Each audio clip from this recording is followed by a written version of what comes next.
जय जय राजस्थान। आप देख रहे हैं इंडिया न्यूज राजस्थान। मैं हूं आपके साथ सौरभ जौहरी। प्राइम टाइम डिबेट का समय हो चुका है। आज हम बात करेंगे पंचायत और निकाय चुनाव के रण की। राजनीतिक प्रतिनिधित्व की सिफारिश के लिए बने ओबीसी आयोग की रिपोर्ट 5 अगस्त को आना प्रस्तावित है। ओबीसी आयोग की ओर से ये रिपोर्ट मुख्यमंत्री भजनलाल शर्मा को सौंपी जाएगी, क्योंकि राजस्थान हाईकोर्ट में पहले ही कहा जा चुका है कि ओबीसी कमीशन यानी ओबीसी आयोग स्थानीय निकायों में ओबीसी के राजनीतिक प्रतिनिधित्व कर उस पर अपनी रिपोर्ट 5 अगस्त को सरकार को सौंप देगा। ये रिपोर्ट सुप्रीम कोर्ट द्वारा आरक्षण के लिए निर्धारित ट्रिपल टेस्ट की सबसे महत्वपूर्ण शर्त को पूरा करेगी। ओबीसी आयोग की रिपोर्ट मिलने के बाद सरकार को कई प्रशासनिक और कानूनी चरण पूरे करने होंगे। इसके तहत रिपोर्ट का परीक्षण कराया जाएगा और उसे मंजूरी भी देनी होगी। सरकार आयोग की सिफारिशों का अध्ययन करेगी। ओबीसी की वास्तविक राजनीतिक हिस्सेदारी और आरक्षण प्रतिशत तय किया जाएगा। इसके साथ ही आरक्षण का रोस्टर भी तैयार होगा। इधर निकाय और पंचायत चुनाव को लेकर बीजेपी और कांग्रेस दोनों ने ही अपनी तैयारियां तेज कर दी हैं। चुनाव को लेकर बीजेपी और कांग्रेस पूरी तरह से अलर्ट मोड में आ गए हैं। इन दोनों मुख्य पार्टियों के अलावा बीएसपी भी मैदान में ताल ठोक रही है। पार्टियों में संगठन को मजबूत और सक्रिय करने के साथ ही टिकट वितरण से लेकर चुनाव प्रबंधन और मैनिफेस्टो बनाने तक की तमाम तैयारियां तेज हो गई। दोनों ही दलों में रणनीतिक बैठकों का सिलसिला चल रहा है। बीजेपी ने जहां चुनाव संचालन समितियों का गठन कर दिया, वहीं कांग्रेस में कार्यशालाएं लगाई जा रही हैं। बीजेपी का कहना है कि पार्टी पंचायत और निकाय चुनाव को लेकर स्थानीय मुद्दों पर आधारित संकल्प पत्र भी जारी करेगी। बीजेपी नेताओं का कहना है कि उनकी पार्टी सरकार के 2.5 साल के शानदार काम के दम पर जनता के बीच में जाएगी। वहीं कांग्रेस नेताओं का कहना है कि कांग्रेस बीजेपी की विफलताओं और कई स्थानीय मुद्दों को लेकर जनता से वोट मांगेगी। हमारी आज की प्राइम टाइम डिबेट में इसी मुद्दे पर चर्चा है। चर्चा में कुछ खास मेहमान भी हमारे साथ जुड़ेंगे।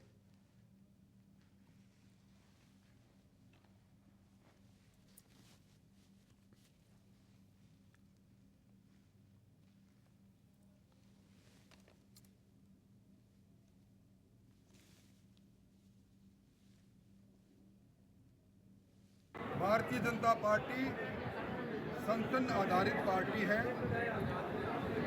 पार्टी के प्रमुख कार्यकर्ताओं का सम्मेलन आज पूर्व मंत्री राजेंद्र जी गहलोत के मुख्य आतिथ्य में हुआ है।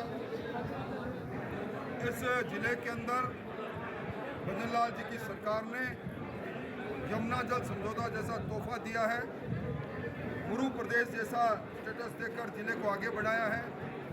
आज सारे कार्यकर्ता संकल्पित लेकर होकर जा रहे हैं कि आने वाले समय में कड़ी से कड़ी जोड़ेंगे और पंचायत राज और जिला परिषद और स्थानीय निकाय में भारतीय जनता पार्टी का परचम फहराएंगे। पार्टी का अपना अपना क्लेम है। कांग्रेस कहती है तो हम तो करके दिखाएंगे कि हम धरातल पर जो लोगों का काम किया, आदरणीय मुख्यमंत्री जी ने लगातार जो पिछले 2.5 सालों में काम किया कि जिस महापुरुष ने देश के लिए इतना कुछ किया उसे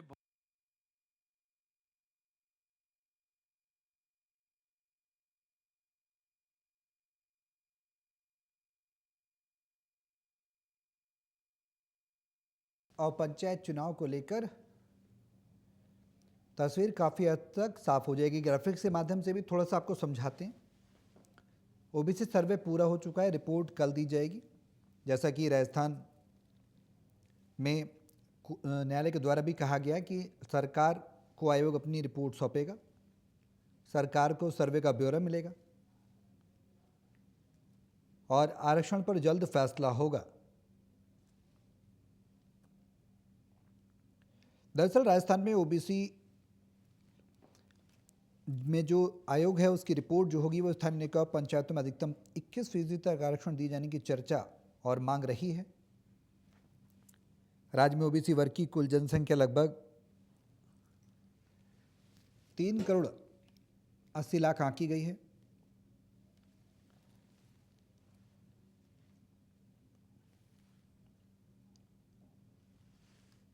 और तमाम सियासी दल भी अपनी तैयारियां निकाय चुनाव के रण में झोंक रहे हैं।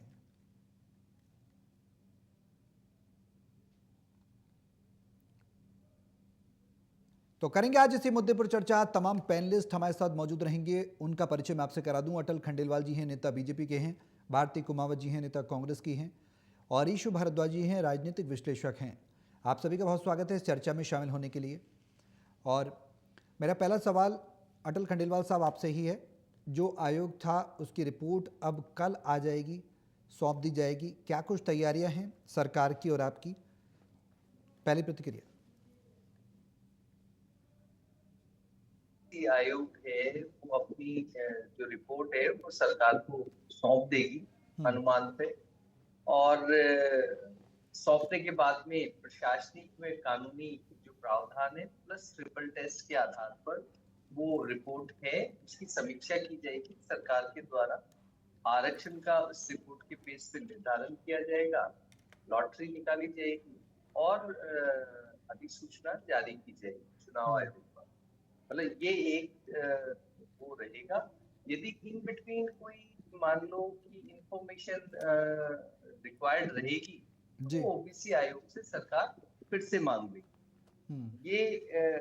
ये सारी है चुनाव में, मतलब जितनी भी एजेंसी है, नोडल एजेंसीज है, उन सबको एक तरीके से इंफॉर्मेशन दे दी गई है सरकार द्वारा कि आप अपनी तैयारियां पूरी तरीके से कर लीजिए। और संभावित लगभग जो परिदृश्य लग रहा है वो ये सितंबर और 15 सरकार ने कहा है कि 15 नवंबर तक चुनाव करवा दिए जाएंगे। ठीक है, तो आप ये बता रहे हैं कि जो तैयारियां हैं वो आयोग रिपोर्ट सौंपेगा, उसके बाद कुछ कानूनी प्रक्रियाएं हैं उनको पूरा करने के बाद 15 तारीख तक चुनाव का जो रूपरेखा है वो तैयार कर ली जाएगी। मैं और भी सवाल लूँगा तैयारियों के लिहाज से, क्या कुछ तैयारियां हैं तमाम सियासी दलों की, वो भी मैं आपसे पूछूं। लेकिन उससे पहले भारती कुमावत जी, ओबीसी आयोग कल अपनी रिपोर्ट सौंप देगा, सर्वे पूरा हो चुका है, कैसे देख रहे हैं? सरकार लगातार तैयार है अब चुनाव कराने को लेकर, तारीखों का भी संभावना जैसे कि अटल खंडेलवाल जी बता रहे हैं हो रही है, क्या कुछ तैयारियां हैं आपकी?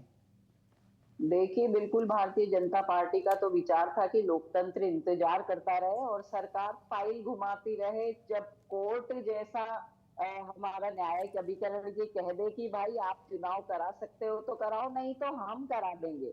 जो राजस्थान की हालत है, भारत से संसद से लेकर विधानसभा तक जनता पार्टी के शासन काल में जो हालात देश के बन गए हैं वो बिल्कुल लोकतंत्र की दमनकारी शक्ति के रूप में पार्टी उभर के आई है, जिसे देश का युवा, देश का बुजुर्ग, देश के नेता सब देख रहे हैं कि किस तरह से भारतीय जनता पार्टी ने सारी छोटी बड़ी पार्टियों को किस तरह ठिकाने लगाया है। खरीद फरोख्त हो चाहे जो हो, बिल्कुल भारतीय जनता पार्टी के जो प्रवक्ता है उनको मैं ये बताना चाहती हूँ आपके चैनल के माध्यम से राजस्थान की जनता को कि कांग्रेस पार्टी पूरी तरह से इस बार कमर कसकर बिल्कुल धरातल से जुड़कर बीएलए लेवल से लेकर प्रदेश स्तर तक एकदम सक्रिय है और धरातल के मुद्दों पर हम चुनाव लड़ेंगे।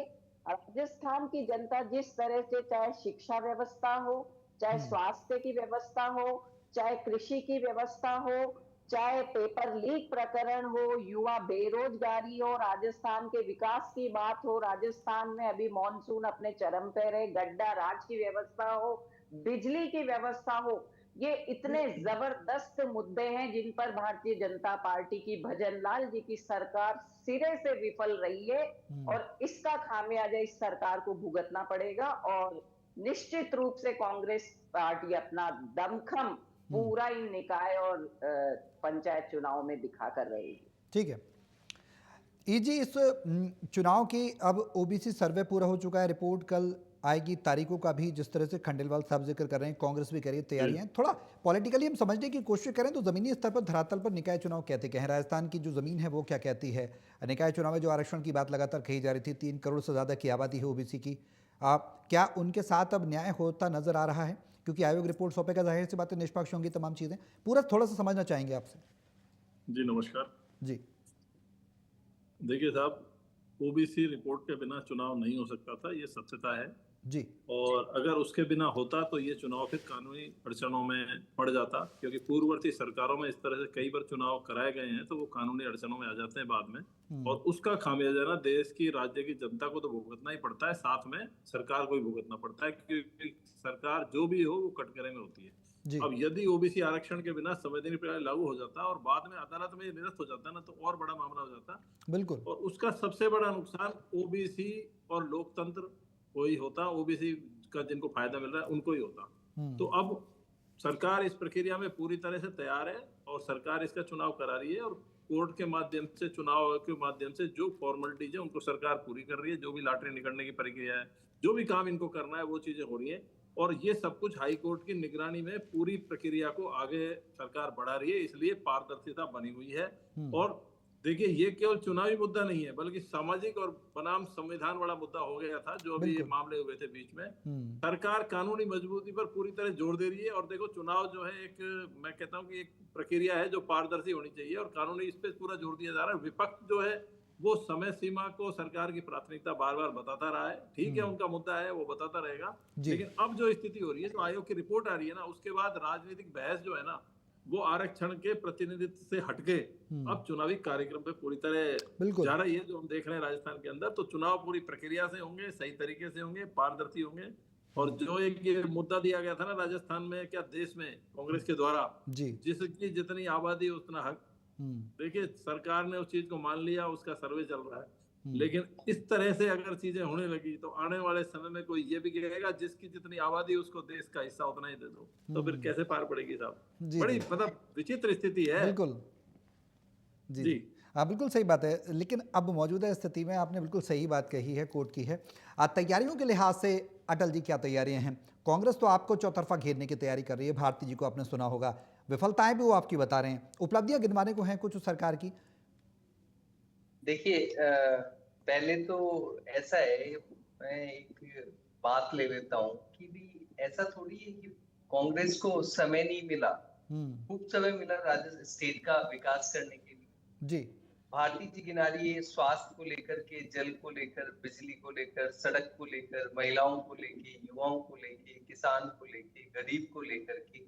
तो आपके समय में ये सारे खुशहाल होने चाहिए थे, इन सब के आवास होने चाहिए थे, गैस होनी चाहिए थी, युवाओं को नौकरियां प्रॉपर मिलनी चाहिए थी, समस्या ही नहीं रहनी चाहिए थी, बिजली प्रॉपर आनी चाहिए थी, सड़कें प्रॉपर होना चाहिए था। हुआ क्या? ऐसा नहीं हुआ ना, इसीलिए तो बदलनी पड़ी सरकार कि जनता नहीं बदली है ना। हमारे यहाँ एक व्यवस्था है, व्यवस्था से कार्य होते हैं, प्रक्रिया से।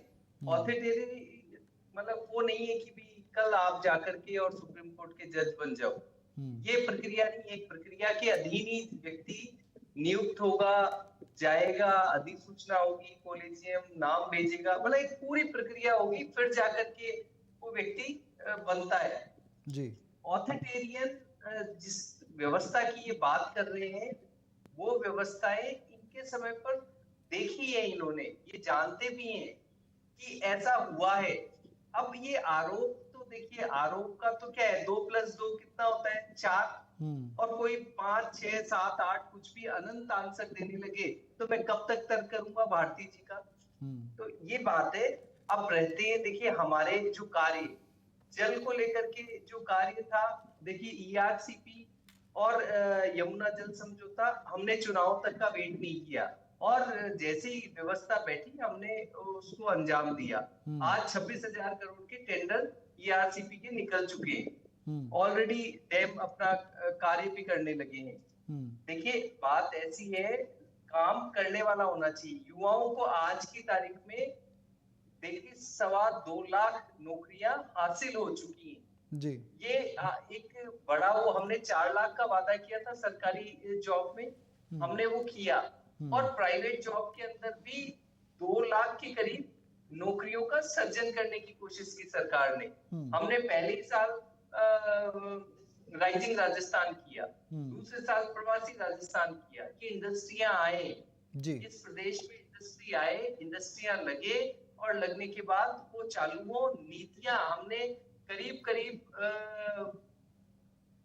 30 के करीब नीतियों में परिवर्तन किया या नई नीतियां लाई। वन है ना, डिस्ट्रिक्ट वन प्रोडक्ट, आप देखिए क्या कितनी बढ़िया नीति है। अब उस नीति में आगे प्रोग्रेस, उस नीति जो नीति बनाई जाती है उसकी फिर बहुत सारे और नियम्स बन करके और जनता तक जाती है। देखिए बात ऐसी है कि बिजली के अंदर हम सस्टेनेबल हो गए, आने वाले समय में राजस्थान दूसरे स्टेट्स को और बिजली देने लगेगा, वरना हमें बिजली खरीदनी पड़ती थी। अभी आप सुना आपने कि हम सस्टेनेबल हो चुके हैं आज की तारीख में। हमारा टारगेट 2027 का था, लेकिन हम सस्टेनेबल हो गए। हमने जो करप्शन है उसको रोकने के लिए आप देखिए जल जीवन मिशन में कितना घोटाला था, कितने लोगों को हमने अंदर लिया, भले कोई मंत्री हो भले संतरी हो, गए ना अंदर। तो कार्य करने का आपका दृष्टिकोण होना चाहिए था। 400 पेपर हुए, एक भी लीक हुआ नहीं हुआ। आरपीएससी और जो कार्मिक चयन बोर्ड के इतने पेपर होने के बाद भी आज तक कोई लीक नहीं है। क्यों नहीं है? हमारा फोकस है कि वो जो युवाओं को पीड़ा भोगनी पड़ी थी वो नहीं भोगनी पड़े। देखिए, काम करने का दृष्टिकोण होना चाहिए, और काम करोगे तो कुछ कमियां रह सकती है। मैं ये भी नहीं कहता कमियां नहीं रही होंगी, कमियां रही होगी, उसे भी हम दूर करेंगे। हमारा जो संगठन है वो मतलब भारतीय जनता पार्टी का संगठन आधारित पार्टी है। वो हम लोगों का एक ही स्वाध्याय है कि किस तरीके से प्रदेश को उन्नत किया जाए, कैसे अंतिम छोर पे व्यक्ति बैठा है उसका डेवलपमेंट हो। खंडेलवाल साहब ठीक है खंडेलवाल साहब ठीक है। मेरा एक सवाल यह है कि भारती जी ये कह रही हैं, जो बार बार कांग्रेस ये बात कह भी रही है प्रदेश के अंदर, कि भाई बीजेपी का मन होता तो बीजेपी कराती ही नहीं निकाय के चुनाव को, पंचायत के चुनाव को। भारती जी ने इस बात को फिर दोहराया अभी इस चर्चा में कि ये बात क्यों कही जा रही है कि कोर्ट का अगर हस्तक्षेप नहीं करता तो बीजेपी कराती नहीं। कोर्ट को ये कहना पड़ रहा है कि भाई वो, उस पर भी थोड़ा सा मैं आपका जवाब चाहूंगा। मैं इसलिए भारती जी इसलिए कहती हैं वो कि देखिए कुछ चीजों में हमारा इंटरफेरेंस नहीं होता। अब कांग्रेस का इंटरफेरेंस तो आपको सबको पता है कि उनका इंटरफेरेंस हर डिपार्टमेंट में हुआ करता था, चाहे वो न्यायिक प्रक्रिया हो, चाहे वो जो ये कहते हैं ना कि हमारा कि वहां ऑटोक्रेटिक सिस्टम था। एक बात बताइए, वो जगह ही कहते हैं खरीद फरोख्त, करीब 1967 से 1971 के बीच में 1600 एमएलए को इन्होंने खरीदा। 16 स्टेट में सरकार बदली, 35 स्टेट में, और 16 बार राष्ट्रपति शासन लगाया। इसे कहते हैं ऑटोक्रेटिक व्यवस्था। अब ये हम एक प्रक्रिया के अधीन थे। हमें अभी ईश भारद्वाज जी ने बताया ना आपको कि भाई यदि ओबीसी के आरक्षण को प्रॉपरली नहीं दिया जाता तो ये जो कुठाराघात होता वो ओबीसी वर्ग के साथ होता। इस प्रक्रिया में जो समय लग रहा था वही समय लगा है, ठीक है, और इसमें हमारी दखल अंदाजी कुछ नहीं। हम स्वायत्त शासन विभाग रेडी था। हमने तो कहा था कि आप जब हमें वो रिपोर्ट सौंपी थी, हमारा केवल एक ही बात थी सरकार की कि ओबीसी के इस रिपोर्ट के बिना हम ये निकाय और पंचायत के चुनाव नहीं करवाना चाह रहे थे। क्यों? उससे ओबीसी के साथ अन्याय होता। और देखिए, लोकतंत्र में यही है कि हर जो वर्ग है उसके साथ न्याय हो, यही लोकतंत्र की सुंदरता है। ठीक है। भारती जी कुछ कहना चाह रही हैं आप? फिर मैं आपसे भी जवाब लूं कि जो तैयारियां हैं, जो उपलब्धियां हैं, वो तो सरकार लगातार बता भी रही है। खंडेलवाल साहब भी बता रहे हैं। आप सवाल क्यों खड़े कर रहे हैं? अब निकाय चुनाव तो करा रहे हैं, आप तो कह रहे हैं तैयार हैं, तो तैयार है तो फिर दिक्कत नहीं होनी चाहिए कुछ। देखिए, अटल जी ने भारतीय जनता पार्टी की डबल इंजन की 2.5 साल से ज्यादा समय होने को आ गया है, एक उपलब्धि ये नहीं गिनवा पाए। यहाँ तक कि जो योजनाएं कांग्रेस, माननीय गहलोत जी के कार्यकाल में कांग्रेस ने लगाई थी, जन कल्याणकारी जितनी भी योजनाएं थी, या तो उनका नाम बदल दिया और उन्हें बिल्कुल दरकिनार कर दिया, उन योजनाओं का गला घोंट दिया गया। मैं बता सकती हूँ आपकी कि इनकी जो उज्ज्वला योजना थी, आज महिलाएं बेचारी उस उज्ज्वला योजना के नाम पर वापस चूल्हे में माथा देकर रोटियां बना रही है, क्योंकि गैस और ईंधन इतना महंगा हो गया है। दूसरा, इनकी प्रधानमंत्री मातृ वंदन योजना थी, 2010 से 2017 में इन्होंने सिर्फ नाम बदला और पात्रता की शर्तें लगाकर उस योजना में इन्होंने देरी करी और कई महिलाएं इस योजना से छूट गई है। सुकन्या समृद्धि योजना, इन्होंने करोड़ों खाते खोले महिलाएं आज तक उसमें पैसा, गरीबों के लिए, गरीब महिलाओं के लिए वो बहुत असंभव सी हो गई है। नमो ड्रोन दीदी देश की करोड़ों ग्रामीण महिलाओं की तुलना में इसमें लाभार्थियों की संख्या नगण्य है। और बेटी बचाओ बेटी पढ़ाओ बेटियों के हालात देश में जो आज हैं, राजस्थान में जो हैं, वो तो एटलीस्ट किसी से छुपे हुए हैं। इसका वास्तविक खर्चा और परिणाम आज भी संदेह के घेरे में है। यहाँ तक कि माननीय गहलोत जी ने जो स्वास्थ्य बीमा योजना थी उसका बजट घटाकर इन्होंने क्या कर दिया और उसका क्या फायदा जनता को मिला। जो योजनाएं पचपदरा रिफाइनरी की देख लीजिए, 80% काम हमारी सरकार ने इनको करके दिया, उसमें भी इन्होंने देरी कर उसका बजट जबरदस्त दुगने से ज्यादा बजट कर दिया। ईआरसीपी की बात करूं तो वो घोषणा भी कांग्रेस के कार्यकाल में थी। एक बूंद पानी लाकर तो बता दीजिए आप, धरातल पर आकर अपनी योजनाएं, अपनी उपलब्धियां। और जहां तक पेपर लीक की बात अटल जी कर रहे थे, 2023 दिसंबर से टिल टुडे में नाम दर्ज आपको 12 पेपर लीक बता सकती हूँ।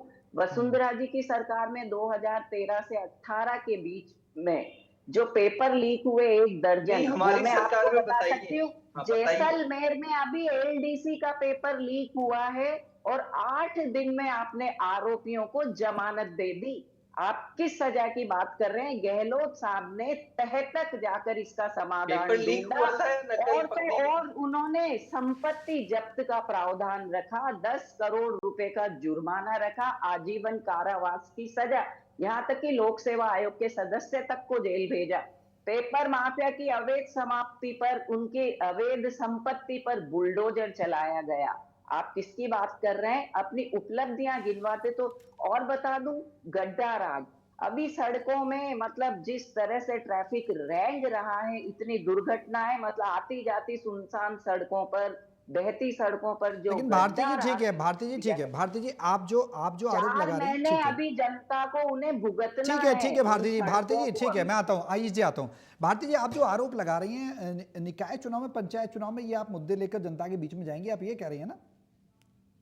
बिल्कुल, ये सारे मुद्दे जनता देख रही है। आज निकाय जनता चुनाव ठीक है, रसातल में है, त्राही मार सरकार की उपलब्धियां क्या हैं? देखिए सरकार की उपलब्धियां क्या हैं वो तो अटल जी बता ही रहे हैं, लेकिन कुछ उपलब्धियां हैं जिसमें वो पानी का समझौता, जो मुख्य समझौता है जो आपकी सरकार ने कई दशकों से अटका के रखा था, वो पानी राजस्थान को उसके हक का सरप्लस वाटर दिलवाने का काम किया, वो शायद आपने नहीं कोट किया, उपलब्धियां नहीं गिना रही हैं। प्रधानमंत्री जी से कि इसे केंद्रीय योजना में ले लीजिए ताकि त्वरित गति से ये काम हो जाए। भाई डबल इंजन की सरकार है, इसलिए इन्होंने एक घड़े का पानी दूसरे घड़े में डालकर जनता को तो आप बेवकूफ कह रहे हैं बनाने सारी का आपकी काम योजनाएं किया हैं, फिर भी जनता ने बीजेपी पर मोहर लगा के बीजेपी की सरकार बना दी, ठीक है? आप ये कह रहे हैं हमारी सारी योजनाएं थी और फिर भी बीजेपी की सरकार राजस्थान के अंदर आ गई, फिर भी आपकी कहीं ना कहीं विफलता होगी जो जनता ने नकार दिया। बिल्कुल ठीक है, हम मानते हैं, हम चूंकि विपक्ष में हैं तो हम सकारात्मक प्रश्न तो एक सरकार से बिल्कुल कर पूछेंगे ना, सकते हैं, उसका बिल्कुल कर जवाब सकते तो हैं, इन्हें बिल्कुल देना बिल्कुल आप पड़ेगा। कर सकते हैं और जवाब मैं ले लूंगा खंडेलवाल साहब से, ठीक है? बिल्कुल कर सकते हैं। ये जी जो मौजूदा स्थिति है उसमें अगर कानूनी चीज़ों को हम देखने की कोशिश करें, आबादीवार देखने की कोशिश करें, जिलेवार सोचने की कोशिश करें, निकायवार सोचने की कोशिश करें, तो रिपोर्ट के आधार पर जो विश्लेषण होगा, जैसा खंडेलवाल साहब बता रहे हैं, बहुत सी चीज़ें हैं, कानूनी प्रोसेस होगा, तो क्या ये मान लिया जाए कि फिल्टर होकर जो आबादी हकदार है उसको उसका हक मिलने जा रहा है, जैसा कि आपने भी जिक्र किया था शुरुआत में? देखिए साहब, इसमें जो आबादी हकदार है उसको तो हक मिलेगा, जब रिपोर्ट आ जाएगी उसके हिसाब से चुनाव होगा, पहली चीज जी लेकिन इससे हटके जो अभी बात हुई ना, उसमें 1-2 मेरे सवाल हैं, फिर जी, मैं जी। इस पे अब जो मेरे सुझाव है वो दूंगा। मैं थोड़ा सा, आप Please। मेरे को 3-4 मिनट का समय दीजिएगा, हाँ जी जी है ना? भारती जी मेरे को ये बताएं, कितनी विफलताएं हुई हैं पिछले 2.5 साल में? इनके हिसाब से सरकार सब चीजों में विफल है, यहाँ से वहां तक कुछ सफल हुआ ही नहीं, ठीक है? घड़े का पानी भी इधर उधर कर दिया। चलो, अब जी। कांग्रेस क्या इसका फायदा ले पाएगी निकाय चुनाव में? क्या 2028 में कांग्रेस आज के माहौल से इसका फायदा ले पाएगी? पहली चीज, निकाय चुनाव भी आने वाले। दूसरी चीज मैं ये कहूंगा, अभी देश में एक बहुत बड़ा आंदोलन हुआ था छात्रों का। भारती जी मैं आऊंगा, थोड़ा सुन लेते हैं। भारती जी थोड़ा सुन लेते हैं, फिर मैं आता हूँ, जवाब लेता हूँ। सवाल है मेरा सवाल। हाँ। उस पे भारती जी मैं आऊंगा, आपसे जवाब लूंगा, निश्चित रहिए। इजी। उस पे कांग्रेस पार्टी के जो राहुल गांधी जी हैं, इनके प्रधानमंत्री पद के उम्मीदवार भी हैं, इनको उस प्रोटेस्ट से दूर जाके लोक कल्याण मार्ग पे जाके क्यों ये काम करना पड़ा। और अगर विपक्ष इतना मजबूत था, सरकार इतनी कमजोर थी और सरकार की विफलताएं थी, तो ये मामला कांग्रेस पार्टी ने उस प्रोटेस्ट से पहले ही क्यों उसको अडॉप्ट करके उस पर काम क्यों नहीं किया, जो सरकार कांग्रेस पार्टी के दबाव में इन पेपर लीक माफिया पे काम कर दी। और जो कानून अब बनाए गए वो कांग्रेस विपक्ष जो है ना, विपक्ष की मजबूती के साथ उन कानूनों को बनाया जाता। ये सवाल है मेरा, पहली चीज। बिल्कुल। अब मैं, है ना, अब मैं आता हूँ, देखिए अब आते हैं अपन जो सुझाव है अपनी तरफ से उनके ऊपर। अब सुझाव हमारा ये है कि जो आयोग की रिपोर्ट आएगी ना, उसको सार्वजनिक डोमेन में रखा जाए। ये मेरा सरकार को सुझाव है, पहली चीज। और जो भी रिपोर्ट आएगी उसको पूरी तरीके से डेटा को जारी किया जाए, और लॉटरी की जो प्रक्रिया होगी ना, उस प्रक्रिया को रिकॉर्डिंग और वेबकास्ट पे रखा जाए। तीन चीज। एक चौथा, सभी दलों की उपस्थिति में आरक्षण की लॉटरी कराई जाए। ये मेरे 4 सुझाव हैं सरकार के लिए, जिन पे काम होना चाहिए। और भविष्य में जब भी स्थानीय चुनाव से पहले, जो ये ओबीसी की वजह से मामला अटका है ना, स्थानीय चुनाव से पहले ओबीसी डेटा को नियमित रूप से अपडेट किया जाए, साइटों पे डाला जाए, ताकि ऐसी चुनाव में देरी फिर दोबारा भविष्य में किसी भी स्टेट में ना हो। ये मेरे 4 सुझाव। ठीक है, मैं खंडेलवाल साहब से ही पूछूंगा सवाल, लेकिन भारती जी से भी मैं पहले जवाब ले लेता हूं। भारती जी जी जवाब दीजिए। हाँ जी, आप एक बार प्लीज रिपीट करिए। ईजी ने 2 सवाल पूछे आपसे। ईजी ने पहले तो ये पूछा कि सारी विफलताएं हैं 2.5 साल में, भजन लाल शर्मा की सरकार की, बीजेपी सरकार की कुछ सफलताएं आपको, उपलब्धियां नजर आती हैं, नहीं आती हैं? वो थोड़ा आप बता दें। पहला सवाल तो उन्होंने ये किया। भारद्वाज जी कांग्रेस की बात न करें, राजस्थान की जनता नहीं, राजनीतिक विश्लेषक है वो, किसी पार्टी विषय से संबंध नहीं रखते। भारती जी, शिक्षा पेपर लीक का मुद्दा आपको ये अच्छे से पता होना चाहिए कि छात्रों की गूंज कार्यक्रम, राहुल जी ने तो 2024 में ही माननीय मोदी जी से ये कह दिया था कि प्रधानमंत्री जी आइए संसद में चर्चा कर लेते हैं। मान लिया आपकी बात। आप छात्रों के गूंज कार्यक्रम से शुरू किया था, जो इस प्रोटेस्ट से बहुत पहले की बात है। 1 मिनट के लिए इंटरप्ट करता हूं। 1 मिनट के लिए इंटरप्ट करता हूं। भारती जी ठीक है भारती जी फ्रैक्शन ऑफ सेकंड्स के लिए वो कुछ कहना चाहते हैं। मैं आपको 1 सेकंड के लिए इंटरप्ट कर रहा हूं। मान लिया कांग्रेस ने मुद्दा उठाया संसद में, लेकिन कांग्रेस विपक्षी दल की इतनी प्रभावी भूमिका क्यों नहीं निभा पाई कि ये 2024 में पेपर लीक हुआ, 25 में हुआ और फिर 26 में हुआ, और 26 में भी जब ये मुद्दा वहां उठा तब भारतीय जनता पार्टी इतनी राजनीतिक कुटिलता को लेकर अभी भी राहुल जी को प्रेस कॉन्फ्रेंस करके बोलना पड़ता है। आप ये नहीं मानेंगे कि राहुल जी 18-20 दिन तक उस आंदोलन से दूर रहे, उसके बाद आए, जी के खिलाफ FIR वो नहीं आप स्वीकार करेंगे, वो संसद में ना आ सके, आप संसद से गायब हो जाते हैं। ठीक है कैसे बातचीत होगी? ठीक है खंडेलवाल साहब, ठीक है। भारती जी कह रही हैं कि संसद से चले जाते हैं, बात नहीं कर पाते हैं। वहीं बीजेपी ये कहती है कि सदन में बात नहीं करना चाहती। कांग्रेस जब चर्चा करते हैं तो हो हल्ला कर देते हैं, स्टूडेंट की मुद्दों को उठा लेते हैं कि उनके भाई लाठीचार्ज किया गया। वो ठीक है, वो दीगर चीज़ें, उस पर हम बाद में बात करें। लेकिन खंडेलवाल साहब, क्या जो ईश जी ने आपको जो प्रमुख राय बताई हैं, प्रमुख ओपिनियंस जो आपको दिए हैं, उस पर आपका जवाब क्या है? क्या ओबीसी आरक्षण में आने वाले समय में आप ये सुनिश्चित करेंगे बतौर सरकार, क्योंकि सरकार आपकी है, अब ओबीसी आरक्षण जो है उसकी वजह से जो निकाय चुनाव है, पंचायत चुनाव है, आने वाले समय में डिले नहीं होगा? क्या सार्वजनिक होगी वो रिपोर्ट्स हैं? क्या पब्लिक डोमेन में आएंगी वो जो बातें वो कह रहे हैं? बिल्कुल, देखिए ऐसा है कि ओबीसी का जो सर्वे की रिपोर्ट सौंपी जाएगी वो निश्चित रूप से पब्लिक डोमेन में आएगी, लेकिन वो पब्लिक डोमेन में तब आएगी जबकि उसके अंदर जितना भी जो भी उसकी इंफॉर्मेशन है वो करेक्ट हो जाए, ठीक हो जाए, ओबीसी पूरी रिपोर्ट दे दे, उसके बेस पर जो प्रक्रिया है वो संपन्न हो जाए, उसके बाद उसको एज इट इज डोमेन में डाल दिया जाएगा। लॉटरी निश्चित रूप से, लॉटरी तो वैसे भी है ना, सभी दलों को साथ लेकर के और ओबीसी आयोग सबको साथ लेकर के ही निकाला जाता है, तो वो कोई बात ही नहीं है कि भी लॉटरी के अंदर। और बाकी भी देखिए, आरक्षण कितना प्रतिशत होगा उसका निर्धारण अलग अलग जिले के अंदर अलग अलग जिस तरीके की वो रिपोर्ट आएगी और आबादी के हिसाब से वो आरक्षण का हिस्सा भी तय हो जाएगा, और वो उसमें सभी लोग होते हैं, उसमें ये नहीं होता कि इंडिपेंडेंटली उसमें सभी लोग, मतलब जो पार्टिसिपेंट्स है चुनाव कराने के, वो सब लोग होते हैं उसके अंदर, तो इसमें ये सारे की सारी ट्रांसपेरेंसी रखी जाएगी, इसमें तो कोई इशू नहीं है। अब एक भारती जी का सवाल ले लेते हैं। देखिए, भारती जी ने कहा कि सब राहुल गांधी जी ने तो 2024 में ही इस तरीके की बात की थी। आप ही बताइए कि पिछले मतलब 12 साल तो हो ही गए, हो चुके, 12 से भी ज्यादा साल हो गए बीजेपी की सरकार। किसान आंदोलन हुआ, राहुल जी कोई एक आंदोलन बताएं जो उन्होंने खुद ने खड़ा किया, कांग्रेस ने खड़ा किया, कोई एक आंदोलन। किसान आंदोलन में आ गए, पहलवान आंदोलन में आ गए, छात्र आंदोलन के 32 दिन बाद आ गए। जैसे ही इन्हें लगता है ना कि अब मैं इसमें जाकर के और कुछ ना कुछ कांग्रेस हासिल कर सकती है, या क्या किया सीजेपी, आप ही देखिए, छात्र आंदोलन में आए तो जो दीप के थे, उन्होंने क्या कहा सीजेपी वाले दीप के ने कि भाई तुम दूर ही रहो। एक एनओपी को वो कह रहे हैं कि आप दूर रहिए हमारे इस आंदोलन से।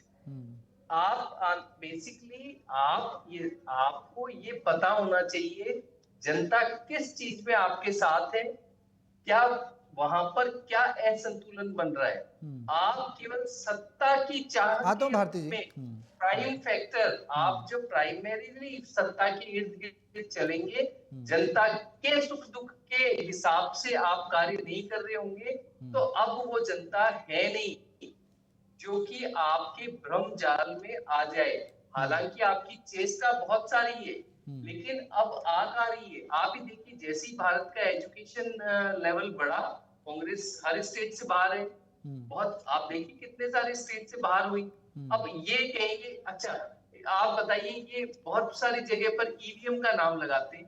पहली बार ईवीएम का आप बताइए कि राजीव गांधी जी ने इस बात को कहा कि ईवीएम चालू हो।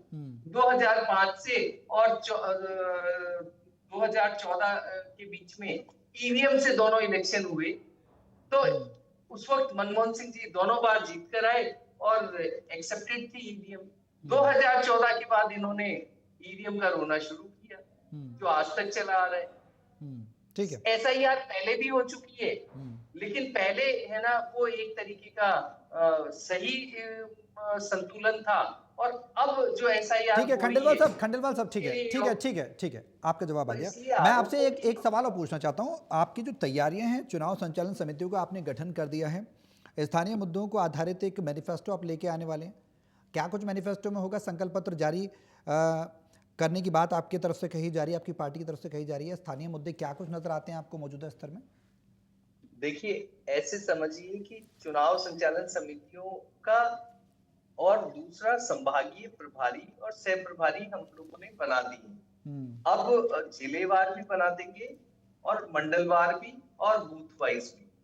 ये हमारा पहला रहेगा। दूसरा, आप कह रहे मैनिफेस्टो, हर जिले के अंदर अलग अलग प्रॉब्लम्स रहती हैं, जिले में भी रहती है, और उसके नीचे अगर जाओगे तो आप गांव के स्तर पे भी अलग अलग प्रॉब्लम्स रहती हैं। तो वो जो मैनिफेस्टो है उसमें ये देखा जाएगा कि भाई कौन सी कॉमन प्रॉब्लम्स है, वो ले ली जाएगी जो पूरे स्टेट में ही है, और हमारी जो प्राथमिकता रहेगी वो देखिए, किसी भी तरीके से अंतिम व्यक्ति, अंतिम छोर का व्यक्ति है, उसका किस तरीके से उसको डेवलप किया जाए, और उसी प्राथमिकता के अंदर कहीं पर भी जो कमी रहेगी, योजनाओं का उसको लाभ नहीं मिल रहा होगा, चाहे वो शिक्षा हो, कोई इकोनॉमिकल इश्यूज हो, कोई सामाजिक इशू हो, रोड, बिजली, पानी, तो ये सब तो एक कॉमन वो है जो कि दिए जा रहे हैं। इन्हीं को लेकर के अलग अलग जिले की प्रॉब्लम्स के हिसाब से ये मैनिफेस्टो बनेगा। ठीक है।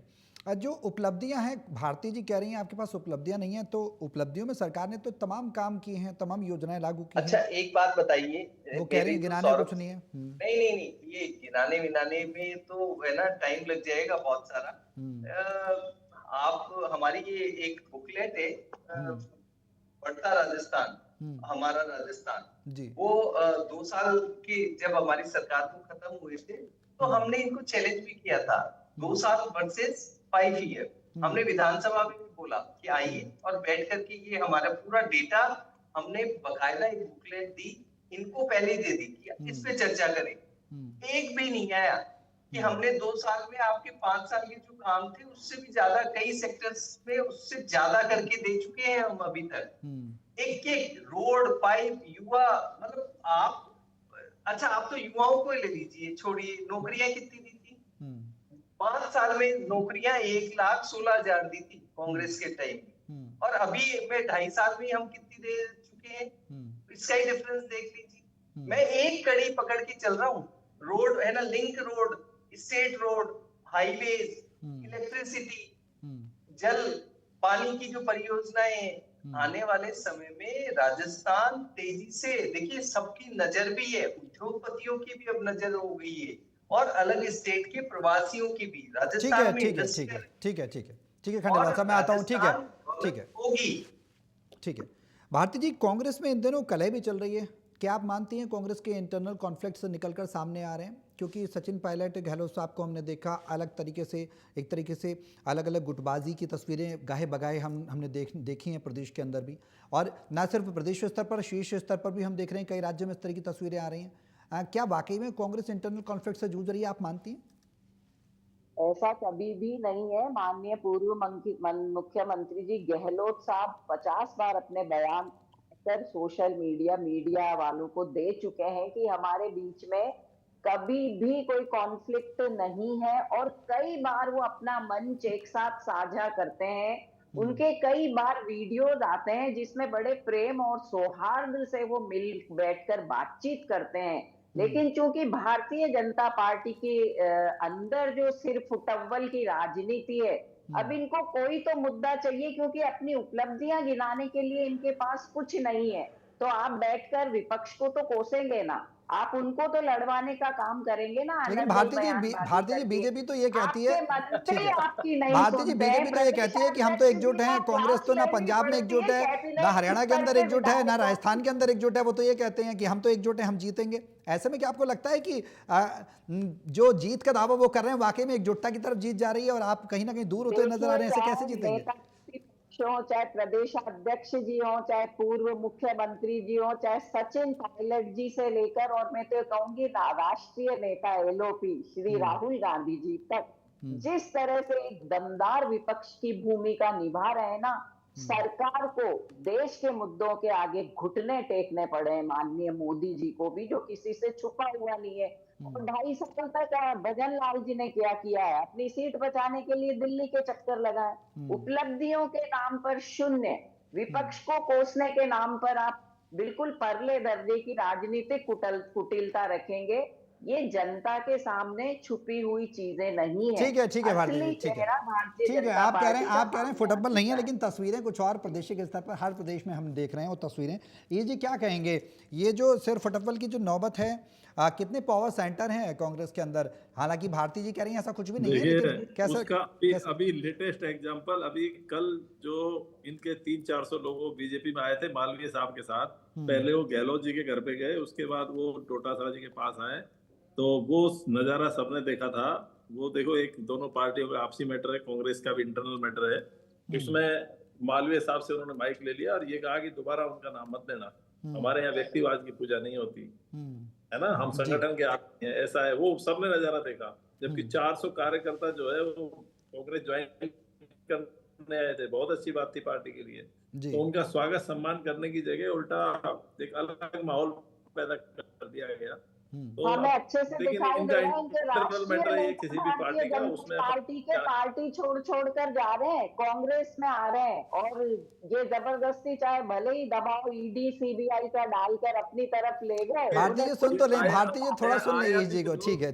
जो आवागमन होता है ना आयातित लोगों का, ये हर पार्टी में होता है। कांग्रेस से बीजेपी, बीजेपी से कांग्रेस, लोग अपने अपने फायदा देख के आते हैं, और पार्टियां भी अपना फायदा देख के व्यक्ति को लेती है जिसके पीछे वजूद होता है। तो वो तो चीजें चलती रहती हैं। कुछ लोग पैराशूट टिकट के टाइम पे आ जाते हैं, वो दोनों पार्टियों, उसमें तो हम नहीं जाते। और फिर कुछ लोग वापस भी चले जाते हैं। तो मालवीय साहब भी वापस ही गए, अपने घर लौट गए, तो अच्छी बात है, आपको प्रसन्न होना चाहिए। और डोटासरा जी जी मैं थोड़ा सा एक चीज और ऐड ऑन करना चाह रहा हूँ, मैं ये ऐड ऑन करना चाह रहा हूँ कि कांग्रेस में ये गहलोत साहब के आदमी है, इसलिए उनका सम्मान। एक सेकंड भारती जी, ठीक है जी, मैं एक चीज और ऐड करना चाह रहा हूँ कि कांग्रेस में जो नेता हैं वो एक दूसरे से जीतना चाहते हैं, जैसा भी आप जिक्र कर रहे हैं। पंचायत चुनाव कैसे जीतेंगे?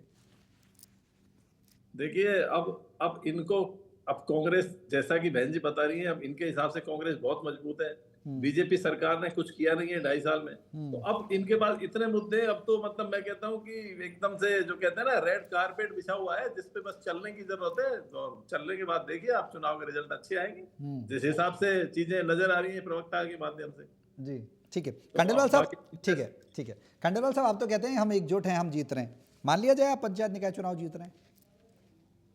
देखिए, आप ऐसे मानिए कि हम कोई भी चुनाव हो, उसको पूरी क्षमता के साथ लड़ते हैं। संगठन हमारा पूरी तरीके से एक ऊपर से लेके नीचे तक अलाइन हो जाता है और पूरा मेहनत करते हैं। और रही बात, देखिए जो अभी आप कांग्रेस को लेकर के बोल रहे थे, कांग्रेस खुद कुछ नहीं करना चाह रही, न कहीं सड़क पर न जनता के लिए। वो केवल और केवल भाजपा की गलतियों के बेस पर चुनाव लड़कर जीतना चाहती। अब आप समझ सकते हैं कि इस तरह की व्यवस्थाएं जहां अब लोग एजुकेटेड हो गए, भले वो गांव, टाउन, डिस्ट्रिक्ट और स्टेट के हो, बड़ा मुश्किल होता है। अब इनके जो सर फुटबॉल की कुछ मैं 1-2 लाइनें आपको बताता हूँ। गहलोत साहब मंच पे से बोलते हैं, आगे से सचिन पायलट ऐसी गलती या गद्दारी, नालायकी नहीं करेंगे। दूसरा, एरे गहरे नत्थु गहरे से सर्टिफिकेट नहीं चाहिए, डोटासरा साहब मंच पे बोलते हैं। शांति धारीवाल जी और महेंद्र सिंह मालविया, चौथी बार गहलोत सरकार।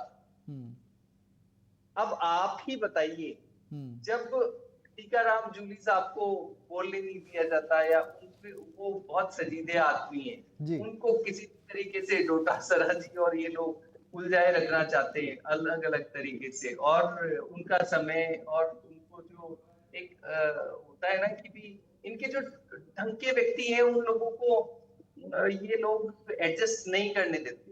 ये एक स्पेसिफिक, ठीक है भारती जी, ठीक है खंडेलवाल साहब, ठीक है भारती जी, आप कह रहे हैं बीजेपी ने कुछ काम नहीं किया है। तमाम योजनाएं तो हैं, मुख्यमंत्री आयुष्मान आरोग्य योजना और खाद्य सुरक्षा योजना का विस्तार किया, गरीबी मुक्त गांव योजना है, ये काम कर तो रही है। लखपति दीदी योजना है, लाडू प्रोत्साहन योजना है, प्रदेश स्तर पर काम कर रही है। पीएम किसान सम्मान निधि, क्या ये काम नहीं इन है? योजनाओं में जो लाभार्थी है उनका कभी ऑडिट कराकर जनता के सामने तो रखे सरकार। भाई आपकी 12 साल से केंद्र में सरकार है, आप 2.5 साल से ज्यादा आपकी डबल इंजन की सरकार है, और जब विधानसभा में जब सेशन चलते हैं ना, तो मैं बता दूं कि जब ये अभी टीकाराम जी के लिए बोल रहे थे, नेता प्रतिपक्ष और हमारे प्रदेशाध्यक्ष जी जब विधानसभा में आपकी कैबिनेट के मंत्रियों से प्रश्न पूछते हैं ना, तो सारे मंत्री गाहे बगाहे झांकने लग जाते हैं। उनके पास सही तरीके से धरातल पर आकर देने के लिए डेटाज नहीं होते हैं। माननीय मुख्यमंत्री जी को उनकी क्लास लेनी पड़ती है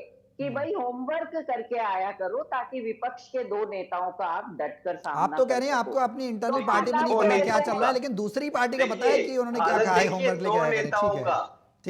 ठीक है बिल्कुल, ज्यादा बोलने का जो मौका मिलता है आपको अपनी पार्टी का तो नहीं पता कि पार्टी के अंदर क्या चल रहा है, जो खंडेलवाल साहब बता रहे हैं, लेकिन दूसरे की पार्टी का पता है तो पूरे मंत्रिमंडल की बात कर रही हूँ। विधानसभा में आपके कैबिनेट स्तर के मंत्रियों की बयान जी सड़क पर आकर जनता के बीच में आकर जो सुनने को मिलती है ना, बड़ी कटु आलोचना का सामना करना पड़ता है। एक तो काम नहीं, ऊपर से अनर्गल बयानबाजी। ठीक है जी, राइजिंग राजस्थान इन्वेस्टमेंट समिट के जरिए निवेश के द्वार खोले, सरकार ने दावा किया है मुख्यमंत्री किसान सम्मान निधि।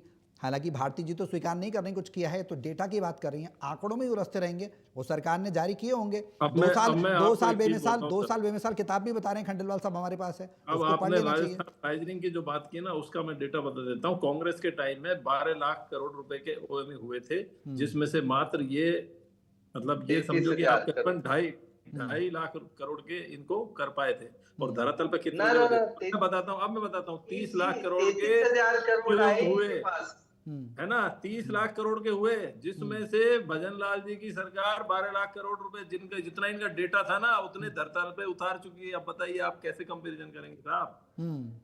कंपैरिजन हो ही नहीं सकता। अब 12 लाख करोड़ में से मैं कहता हूँ 8 लाख करोड़ भी अगर कंटिन्यू चल गए तरीके से धरातल पे, तो ये तो 4 गुना तो जो इन्होंने टारगेट बनाया उससे 4 गुना तो वो धरातल पे उतार चुके। अब बताइए कैसे कंपैरिजन करेंगे। बिल्कुल। लेकिन ठीक है, देखिए हर सरकार का अपना तरीका होता है काम करने का। जब हम किसी काम में डेडिकेशन से लगते हैं और पूरा संगठित प्रयास अगर किसी काम में किया जाता है ना, तो उसकी सफलता निश्चित हो जाती है। तो मैं तो इन प्रवक्ता बंधु के माध्यम से, आपके चैनल के माध्यम से कांग्रेस को कहूंगा, जैसी विफलताएं अभी बीजेपी गवर्नमेंट की कांग्रेस की तरफ से गिनाई जा रही हैं, अगर वो विफलताएं पब्लिक की नजर में सही है तो रेड कार्पेट तैयार है। पूरा चुनाव आपको जीतना चाहिए जो अभी होने वाला है। हाँ बिल्कुल बिल्कुल, धन्यवाद आपका। ठीक है। दावे तमाम सियासी दल करते हैं ये जी, जैसा आप कह रहे हैं रेड कारपेट तैयार है, लेकिन कारपेट क्या जनता की नजरों में भी तैयार है, वो भी एक बड़ा ये इनको सोचना पड़ेगा, ये सोचना पड़ेगा। एक लाइन में बोलूं, विफलता है बोलने से नहीं है, तो सोचना पड़ेगा ये इनको। जी, ये जनता अटल जी बताएगी आने वाले समय में। ठीक है ये जी, अटल जी ये जो देख रहे हैं ना कि भी हम चुनाव ऐसे जीतेंगे, कांग्रेस में बात हो रही है, तो उसके ऊपर है कि कुछ ख्वाब है बेजान जो रास्ते में पड़े हैं। तो ऐसा सा कुछ है और कांग्रेस को प्रयास करने चाहिए, कुछ करके प्रयास करने चाहिए और जनमानस के दुखों में साथ खड़ा होने का प्रयास करें, उनको सही मार्ग पर चलने के लिए उनको प्रेरित करें। भरमाने की राजनीति से दूर रहेंगे तो जाकर के कहीं कुछ हो पाएगा। एक मिनट लूंगा, आऊंगा, बिल्कुल आऊंगा सर, मैं आऊंगा आपके पास आऊंगा। एक मिनट दीजिएगा आप मेरे को। जी खंडेलवाल साहब।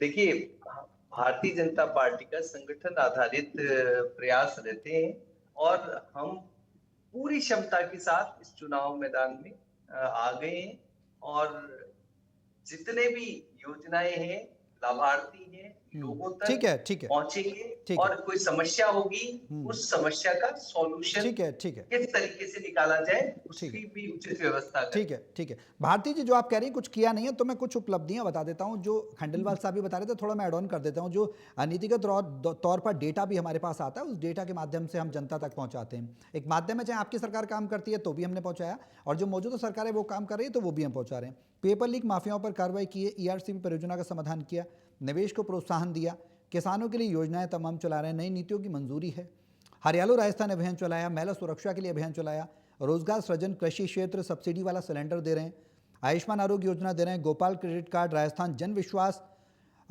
उपबंधों का संशोधन अध्यादेश 2025 लेकर आए, 2023 में सरकार बनी थी, 2025 में ले आए, कारखाना राजस्थान संशोधन विधेयक 2025, लाडली प्रोत्साहन योजना, ये तमाम योजनाएं तो हैं। राजस्थान पर्यटन नीति 2025, धर्मांतरण रोकथाम विधेयक लेकर आए, इतना इंपॉर्टेंट विधेयक लेकर आए, कुलपतियों का नाम बदलकर कुलगुरु करना, प्रधानमंत्री मातृत्व वंदन योजना, जो माताओं को, बहनों को प्रोत्साहन मिले। क्या ये योजनाएं नजर नहीं आती? मीसा बंदियों को पेंशन विधेयक, प्रवासी राजस्थान नीति, आयुष विश्वविद्यालय विधेयक, योजनाएं नहीं है क्या? सरकार जो योजनाएं ला रही है, जनता को तो फायदा मिल रहा है ना मैडम? बिल्कुल, हम मानते हैं कि योजनाएं, आपने कहा गिनाने को नहीं है, तो हम वो मैं बता रहा हूँ, कल्याणकारी योजनाएं बनानी। कुछ योजनाएं जो मुख्य योजनाएं थी उनका हश्र भी मैंने बताया, योजनाएं अच्छी है पर धरातल पर इनका रिजल्ट, इनका जिस तबके को लेकर हम ये योजनाएं बना रहे हैं वो कितनी फ्रूटफुल है उनके लिए, इसका हमें परिमाण। अभी आपने कानून भी देखा होगा ना भारती जी, कानून भी देखा होगा। सरकार की सबसे बड़ी उपलब्धि यही मानी जाती है, पेपर लीक माफिया को खत्म कर दिया। मैं इन चीजों का हम स्वागत करते हैं, योजनाएं अच्छी चीज है, जनता के हित के लिए सरकार को काम करना भी चाहिए। आपकी डबल इंजन की सरकार है, लेकिन इनकी ऑडिट और लाभार्थी कितने रहे इसका विवरण भी तो आप समय रहते इसको प्रस्तुत करना कि वास्तविक लाभार्थियों को। वो तो यही कह रहे हैं ना कि आपके राज्य में जो पेपर लीक माफिया था वो पनप रहा था, हमने उस पर लगाम लगाई है। अटल जी बता रहे हैं, मैं राष्ट्रीय स्तर की भी बात करूं तो विदेशी निवेश की बात हम करें तो बजाय ईज ऑफ डूइंग बिजनेस के ये चल पड़ा है risk of doing business in India. ठीक है ठीक है, आप स्वागत तो कर रही हैं एक तरफ, लेकिन स्वीकार नहीं कर पा रहे हैं कि वो काम हो रहे हैं, रिस्क पे लेकर जा रही हैं। आपके राज्य में तो वो आरोप लगाते हैं कि पेपर लीक माफिया पनप रहा था। इजी शॉर्ट में, समय थोड़ा कम है। देखिए, अभी बात हो रही थी चुनाव जीतने की प्रक्रिया, ये मैडम बोल रही थी कि मतलब सब विफलताएं हैं सारी, हम चुनाव जीत लेंगे। मैं इनको एक सुझाव देना चाहता हूँ। देखिए, मैं आपके चैनल के माध्यम से दे रहा हूँ, भारतीय जनता पार्टी का संगठन बहुत मजबूत है। योजनाएं कितनी भी विफल है, कितनी सफल है, जनता डिसाइड करेगी।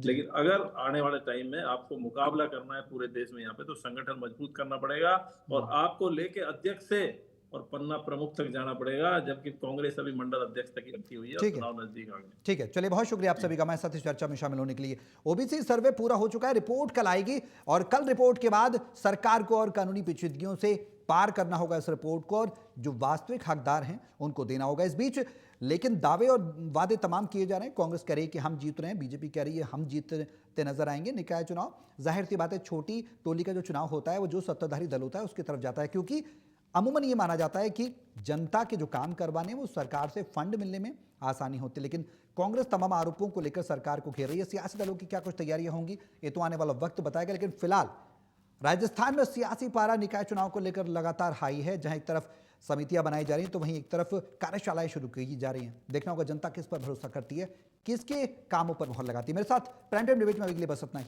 नमस्कार।